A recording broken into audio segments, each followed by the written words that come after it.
Bonjour à tous. Au sujet de cette vidéo, aujourd'hui, je souhaiterais vous parler de la différence entre le pouvoir et le droit. Qu'est-ce que réellement le pouvoir d'interactivité au travers nous-mêmes qui fait que, de par le pouvoir de la loi de l'attraction, nous pouvons co-créer en commun accord avec notre part de divinité l'exactitude de ce que l'on se représente de soi à l'instant même, et le droit de faire ce qui nous semble le plus opportun à aujourd'hui, suivant notre propre état d'esprit actuel qui nous permet d'agir selon nos propres volontés d'ordre terrestre.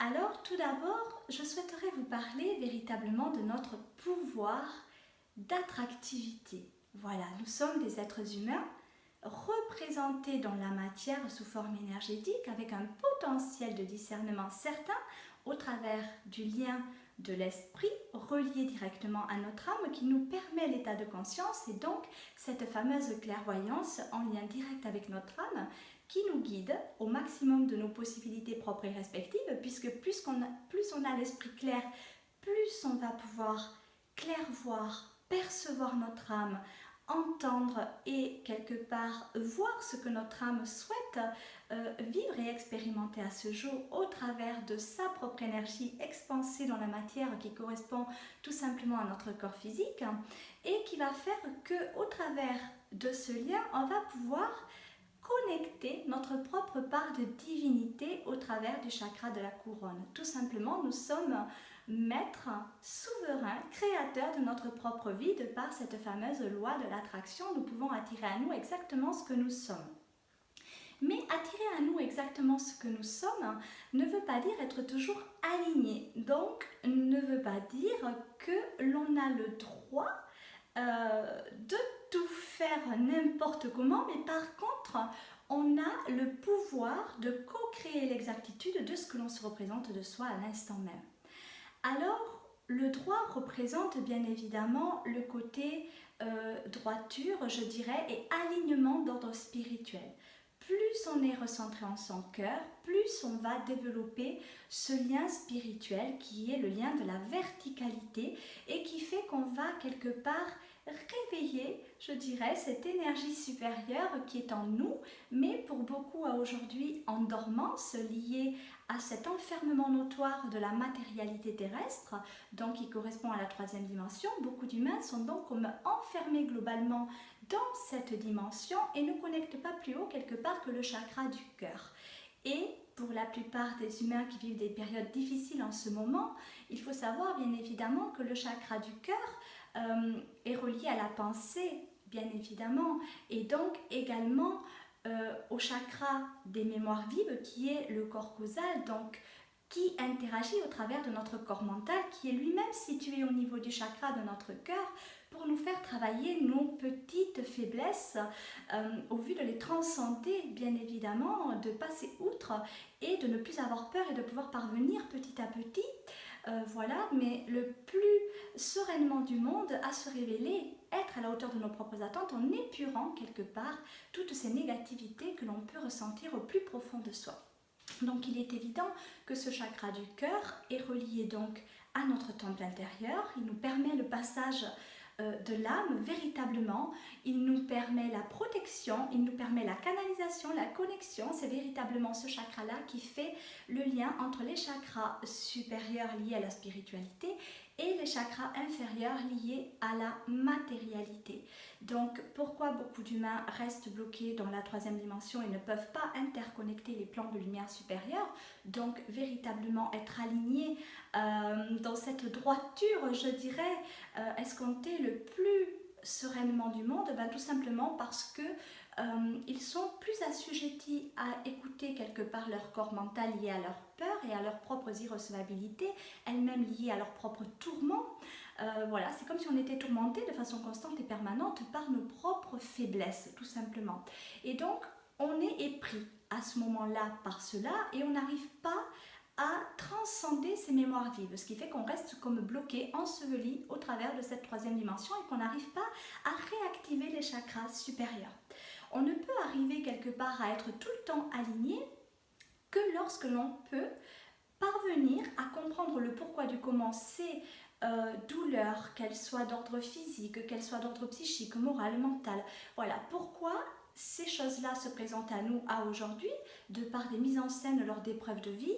Voilà, comprendre, parvenir à déceler, voilà, le pourquoi du comment cela se présente à nous pour pouvoir transcender cela et comprendre en fait quelque part de nos actes, de nos erreurs, pour ne plus recommencer à l'avenir. Et ce qui fait que le fait quelque part de comprendre le pourquoi du comment tout cela se présente à nous, ben en fait permet, voilà, le fait de le comprendre permet réellement l'ascension divine, puisqu'on va transcender quelque part nos propres parts d'ombre en lumière et on va comprendre. Et cela passe bien évidemment par l'état de conscience. Plus on est en conscience, plus on s'autorise à se révéler au travers soi-même, être à la hauteur de nos propres attentes respectives. Voilà.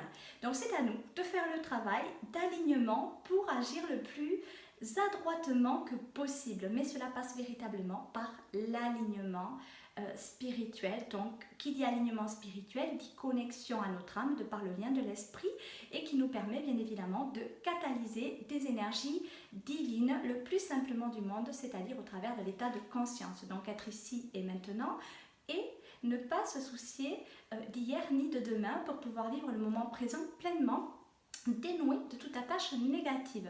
Voilà ce qu'est le droit. En fait, le droit représente véritablement cette sagesse divine à acquérir au travers de cet alignement. Mais effectivement, nous nous déstabilisons dans la matérialité. Donc je rejoins, j'ai déjà fait une vidéo sur cette fameuse croix, la croix du Christ, qui représente très bien cela. Donc en fait, il y a l'alignement vertical qui correspond véritablement à cette droiture, voilà, exempte de négativité, qui est vraiment ce lien spirituel. Donc vu qu'on est incarné, on est bien évidemment connecté à notre mère la terre qui nous nourrit d'énergie tellurique et qui nous quelque part dynamise, redynamise et nous permet l'incarnation et relié bien évidemment à notre part de divinité. Et donc cette partie, je dirais, horizontale de cette croix qui correspond à la matérialité. Voilà, la matérialité donc qui s'arrête bien évidemment au niveau du cœur. Voilà, tout simplement. Donc pourquoi le cœur est au centre de cette croix? Eh bien tout simplement pour nous permettre la conscientisation de nos actes matériels. Voilà, donc on est en train d'agir dans la matérialité et on nous demande quelque part à un moment donné, ce qui nous est véritablement demandé, mais au travers soi, on ne nous oblige à rien, c'est de prendre conscience de ce qui se passe dans la matérialité pour l'unir à la spiritualité et pour pouvoir parvenir à rédempter toutes nos erreurs du passé selon nos propres facultés et aptitudes d'ordre individuel, donc respectives. Cela est très important de comprendre que tout passe par l'être individu. Chaque être individu comporte une énergie et chaque être agit selon ses propres souhaits et que l'on ne peut pas délibérément, j'ai envie de dire, s'autoriser à vouloir obligatoirement soumettre autrui à nos propres irrecevabilités quelque part, parce que tant que l'on est incarné, nous possédons tous et toutes des irrecevabilités notoires et donc l'on pense se représenter quelque chose de superbe des fois de nous alors que nous sommes aussi dans des irrecevabilités. Donc c'est pour ça qu'il est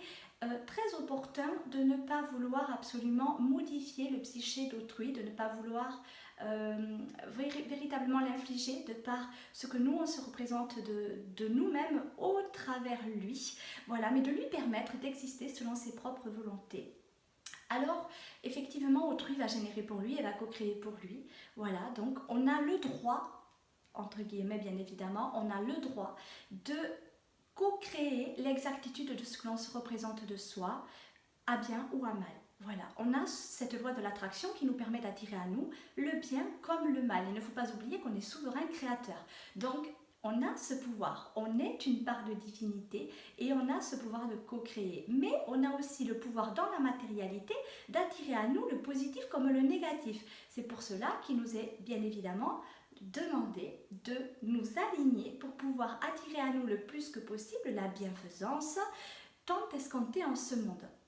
Plus on va être en conscience, plus on va être centré dans le cœur, plus on va parvenir à percevoir clairement ce que notre âme nous dicte au travers de notre état d'esprit, qui se veut être bien évidemment le plus limpide que possible pour pouvoir percevoir et canaliser ces interactions d'ordre positif pour pouvoir co-créer et mener à bien notre existence. Cela est très très important de s'épurer au fil des jours en mettant de côté ces pensées négatives sans peur pour pouvoir se focaliser sur tout ce qui nous procure de la joie, du plaisir et de l'engouement. Donc tout ce qui est positif. Et ne pas perdre de temps, je dirais, à s'acharner, à vouloir modifier quelque chose de négatif qui ne nous plaît pas. Cette chose négative est là, alors acceptons sa présence puisqu'elle est là et que si on ne l'accepte pas, ben on va très très mal le vivre et on va créer des interactions d'ordre négatif, d'opposition, de rébellion, etc.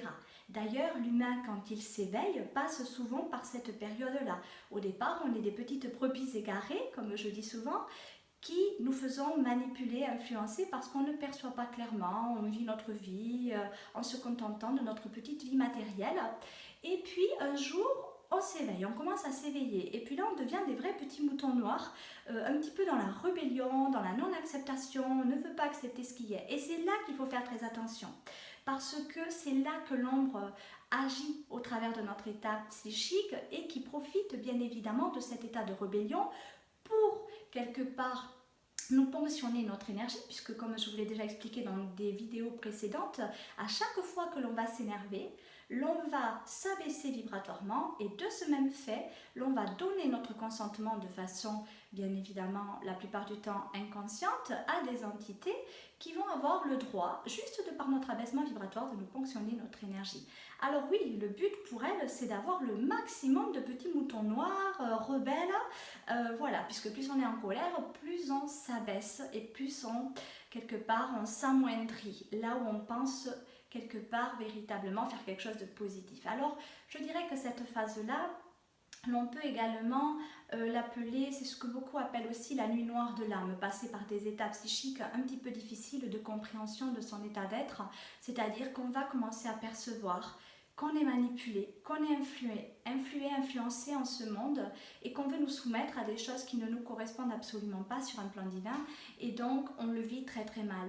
Et c'est vrai que lorsqu'on vit très très mal certaines choses, ben on peut commettre de mauvaises actions parce qu'on va subir des irrecevabilités au travers nous-mêmes et on va se rebeller. Et le but véritablement n'est pas la rébellion pour l'ascension.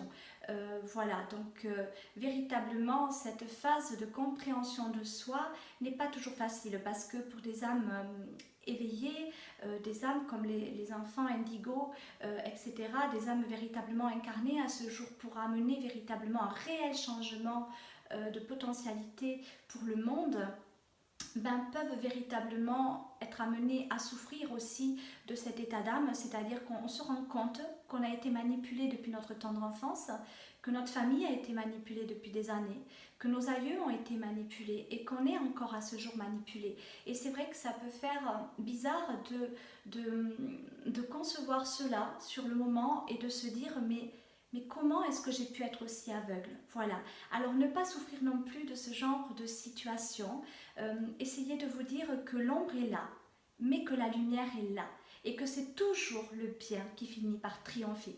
Cela est véritablement important de se dire qu'on va y arriver. Et que l'ombre ne gagnera pas. Que l'ombre finira par quelque part se désactiver, je dirais, puisque tout se passe sur un plan énergétique. Donc, ça ne durera pas. Cette situation ne va plus durer longtemps, même si, lorsque je dis longtemps, sur un autre plan vibratoirement élevé, le temps n'existant pas, les années ici que l'on peut trouver longues, je dirais, à vivre au travers soi, de l'autre côté, il s'agit véritablement d'espace-temps, véritablement illimité, le temps n'existant pas, cela passe très très vite en fait. Donc, oui, cela va prendre encore quelques années, bien évidemment, voire des centaines d'années. Mais ce qu'il faut retenir, principalement, c'est que le changement est en train de se produire depuis déjà quelques années et cela est opportun à notre bien-être.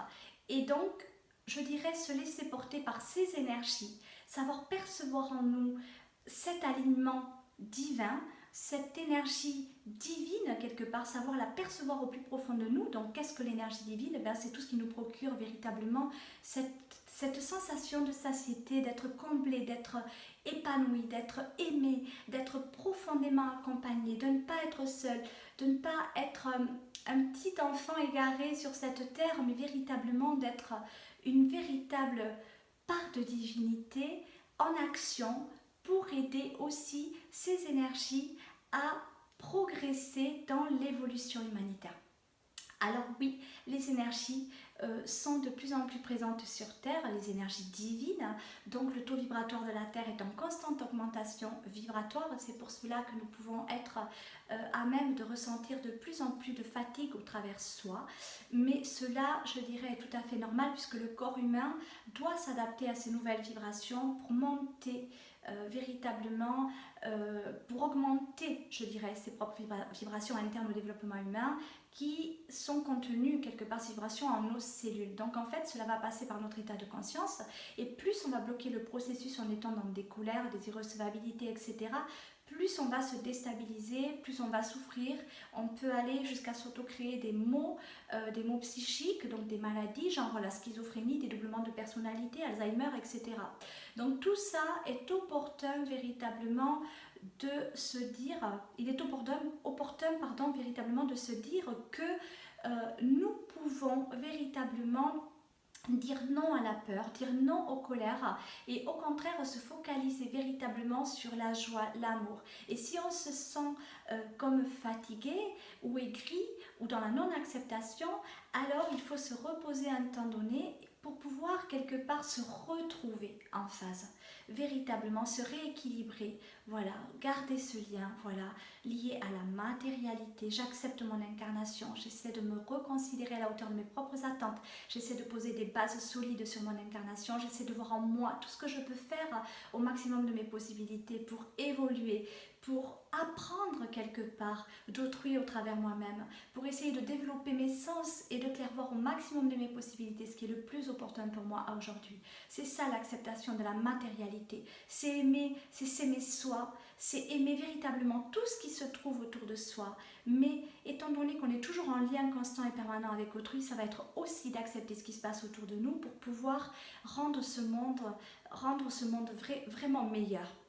Voilà, mais cela passera par notre exemple et parce que nous serons à même de révéler, non pas attendre un sauveur ou des sauveurs ou Armageddon ou je ne sais quelle autre subtilité énergétique pour nous sauver. Les énergies sont déjà là. Voilà, les énergies, les êtres de lumière sont déjà près de nous. Il nous suffit juste de tendre la main pour recevoir l'aide, mais à nous de demander cette aide. Voilà, je veux dire, cette loi de causalité, nous y répondons tous, donc en fait on attire à nous exactement ce que l'on souhaite, donc c'est par nos souhaits, nos vœux du cœur que nos divinités peuvent interagir au travers de nous. Sans cela, le respect est là et ça ne passera pas, voilà, on ne peut pas, de quel droit quelque part aller s'immiscer quand on est des êtres d'amour, bien sûr, exempt de négativité totale. Comment pourrait-on interagir dans la vie des humains comme ça, sans leur consentement? Ce n'est pas possible. Il nous faut véritablement prendre conscience qu'il nous faut donner le consentement à ces êtres de lumière merveilleux qui n'attendent que ça, voilà, nos demandes objectives pour pouvoir interagir au travers nous-mêmes. Alors, pour faire simple, le pouvoir, c'est le pouvoir de loi de l'attraction. Voilà, le pouvoir d'attirer à soi exactement ce que l'on se représente de soi-même. Ça, c'est notre propre pouvoir divin. Voilà, de façon naturelle, nous vivons et nous attirons à nous des circonstances exactes qui vont correspondre avec exactitude à ce que l'on se représente de soi à l'instant même. Voilà, il n'est pas nécessaire de faire des rituels de loi de l'attraction ou de savoir comment ça marche. Le fait est que rien que de simplement vivre sa vie de façon naturelle, on attire à nous l'exactitude de ce que l'on se représente de soi, que l'on en soit conscient ou pas, et que l'on y croit ou pas, je dirais, parce que lorsque l'on commence à faire preuve d'humilité et de remise en question, de par l'introspection de soi, on se rend compte qu'on n'est pas si parfait que ça et que finalement, s'il nous arrive un petit peu des petits déboires autour de nous, c'est qu'on a quelque chose à apprendre de ça et gratitude, merci, vraiment merci pour toutes ces épreuves de vie qui nous enseignent quelque part au travers de nous-mêmes, au travers de nos clairs ressentis, à déceler ce qui ne va pas chez nous pour pouvoir véritablement transcender véritablement cette négativité en positivité, voilà, cette ombre en lumière, tout simplement.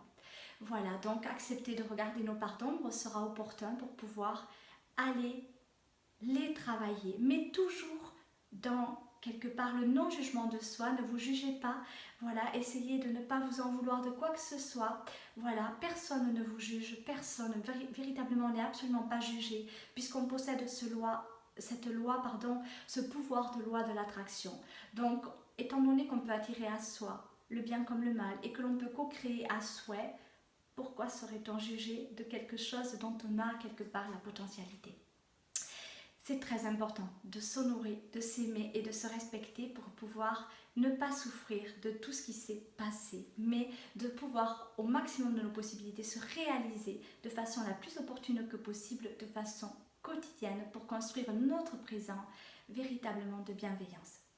Alors, la bienveillance, moi je dirais apportez-vous votre propre bienveillance à vous-même et vous verrez que cette bienveillance agira tout autour de vous, sur les membres proches tout d'abord de votre famille, vos amis, etc. Dans la société, au travail, vous verrez des changements se produire. Plus vous allez vous aimer, vous estimer, vous honorer, plus vous allez honorer autrui au travers vous-même qui constatera des changements et l'interaction est subtile, sera subtile, mais elle sera véritable parce qu'il y aura une forme de prise de conscience de l'état d'être d'autrui vis-à-vis de vous, vis-à-vis de ce que vous apportez en ce monde. Plus vous êtes en joie, en gaieté, etc., plus autrui perçoit cette énergie et plus vous nourrissez autrui de cette énergie. Alors qu'au contraire, quand on est aigri, en colère, etc., autrui va s'abaisser vibratoirement également parce qu'il a des faiblesses, parce qu'il y aura une interconnexion similaire qui correspondra à une de ses facettes et qui fera que autrui va aussi s'abaisser, et cela n'est absolument pas opportun de rabaisser tout simplement les taux vibratoires, à commencer par soi. Voilà, parce que même nous, plus on s'abaisse, plus c'est difficile de remonter, bien évidemment. Donc véritablement, considérez-vous à la hauteur de vos propres attentes. Je veux être heureux, alors je fais tout pour être heureux. Voilà, j'essaie d'éliminer tout ce qu'il y a de négatif dans ma vie, mais je me focalise sur le positif. Voilà, c'est comme cette histoire de la feuille blanche que j'ai lue une fois, que j'ai beaucoup aimée. Voilà, c'est un professeur qui donne une feuille blanche à ses enfants et à les enfants de la classe et qui leur dit voilà, de dessiner un point noir au milieu de la feuille. Et donc les enfants dessinent ce point noir au milieu de la feuille et puis le professeur leur demande bon ben voilà, je souhaiterais qu'à présent vous me fassiez une rédaction, que vous m'expliquiez ce que vous voyez sur cette feuille. Et tous les enfants ont parlé du point noir. Voilà, tout le monde était focalisé sur ce point noir qui était infime, vraiment tout petit sur cette feuille blanche. Voilà, ils n'ont pas parlé de tout ce merveilleux blanc qu'il y a autour. Donc tout cela pour vous expliquer que quelle que soit l'épreuve que vous vivez dans votre vie, il y a toujours de la bienfaisance autour. Essayez de regarder, même s'il n'y a plus personne autour de vous pour vous accompagner, entre guillemets, puisqu'on n'est jamais seul et on est toujours guidé et accompagné et aimé, mais lorsqu'on se sent véritablement isolé, sans famille, sans amis, sans personne, regardez la nature, regardez le ciel, levez les yeux vers le ciel et voyez véritablement cette beauté divine, cet amour qui est là, cette nature qui vous nourrit, voilà, et regardez d'un petit peu plus près les yeux des gens dans la société et regardez cette lumière dans certains d'entre eux qui seront là pour vous tendre la main. Mais il faut le souhaiter. Et quand on le souhaite, alors c'est comme si quelque part nos yeux s'ouvraient sur un nouveau monde. Alors que quand on s'enferme dans un processus involutif de victimisation, là effectivement on est dans une forme d'enfermement, donc on se met comme dans le noir et là c'est comme si on ne nous voyait pas. Donc on peut passer à côté de nous sans même nous voir. Voilà, il faut vraiment le vouloir être heureux pour pouvoir créer son propre bonheur. Alors j'espère du plus profond du cœur avoir pu vous faire conscientiser que le pouvoir, voilà, le pouvoir est le pouvoir qui relie votre part de divinité, voilà, votre être, voilà, en tant qu'être humain incarné, capable de discernement, capable de co-créer, et que le droit de faire tout et n'importe quoi vous appartient. Vous avez ce pouvoir de co-créativité de votre être selon ce que vous vous représentez de vous-même, mais que vous pouvez quelque part être amené à en souffrir, bien évidemment, puisque nous répondons à cette loi de causalité qui dit que chaque cause a un effet, chaque effet a une cause, et que donc, tôt ou tard, ceux qui agissent mal devront répondre de leurs actes, que ce soit sur Terre à aujourd'hui, puisqu'il n'y a plus de karma possible à partir de 2012. Donc en fait ce que veut dire cette histoire là, c'est que tout simplement à partir de 2012, à chaque fois que l'on va commettre une erreur, donc que l'on va agir hors conscience, donc que l'on va tomber dans les peurs, dans les irrecevabilités, qu'on va agir à mal au travers soi-même, ben on va être mis à l'épreuve directement dans cette vie-ci, dans cette incarnation-ci. Donc ça va aller très très vite. Donc on met une erreur, paf, c'est comme si on avait la monnaie de notre pièce quelque part de suite. Mais ça n'efface pas notre ancien karma, je dirais. Voilà, notre ancien karma est toujours là et nous devons l'épurer de par la prise de conscience. On n'est absolument pas puni, je le répète. Voilà, cela est très important de considérer le fait qu'on n'est pas jugé, donc pas puni, mais que nous devons répondre de nos actes. Et effectivement, donc cette loi de causalité est effective. Donc tout ce que l'on n'aura pas épuré dans cette vie-ci, de par nos mauvaises actions, hein, bien sûr, ben on devra l'épurer de l'autre côté du voile à partir du moment de notre mort, donc où l'on va quelque part vivre un processus de, je dirais, de nettoyage, que l'on peut aussi appeler, voilà, ce qui est le purgatoire. C'est purger ses propres peines au travers d'un enfermement d'ordre psychique. Mais personne ne nous enferme si ce n'est nous-mêmes. Voilà, on n'est pas jeté au purgatoire, on n'est pas puni au purgatoire. On s'auto-enferme au travers de notre état psychique dans un sens qui est quelque part négatif en soi. Voilà, donc il est opportun de se considérer à la hauteur de ses propres attentes dans un sens positif, constructif, évolutif et non pas négatif et involutif à souhait. Véritablement, vos souhaits font votre personnalité, mais sachez que tout mal créé, quelque part, devra être rédempté au travers vous-même. Donc autant commencer de suite, voilà, à faire ce travail sur Terre pour ne pas au moins souffrir par la suite au travers de nos propres tourments dans un enfermement psychique, dans une dimension qui correspond à notre état d'être. Alors, je vous embrasse bien bien fort. N'hésitez pas à me poser vos questions comme vous le faites en privé. Cela me convient parfaitement bien et je répondrai comme toujours avec grand plaisir. Je vous souhaite une merveilleuse fin de journée et je vous dis à bientôt pour d'autres vidéos.